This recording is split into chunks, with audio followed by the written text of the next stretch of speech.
হামজা হুজুরকে নিয়ে আপনারা যারা খারাপ মন্তব্য করেছেন না,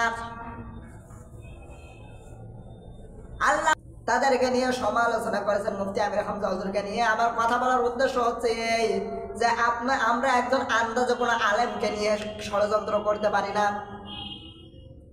ভাইরা আমার, বন্ধুরা আমার, তিনি কিন্তু অনেক জ্ঞানী একজন মানুষ। তার কথা আমরা না বোঝার কারণে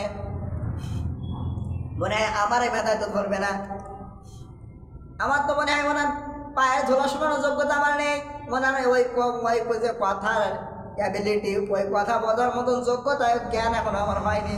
ভাইয়েরা আমার, বন্ধুরা আমার, আমরা ওনার কথা না বোঝার কারণে কিন্তু ভুল ধারণা করতে পারি না। উনি কিন্তু ঠিক কথা গো, উনি কিন্তু উদাহরণ দিতে গিয়ে একজন মানুষ।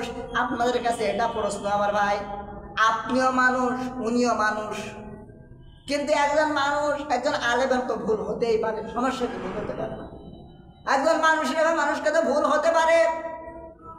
আর ভাইরা আমার, বন্ধুরা আমার, যারা ওনাকে খারাপ বলছেন, আপনাদের কাছে আমার দাবি, ভাইরা আমার, বন্ধুরা আমার, আপনাদের কাছে আমাদের দাবি, আন্দাজে কোনো আলেমকে নিয়ে খারাপ মন্তব্য করা ঠিক নয়।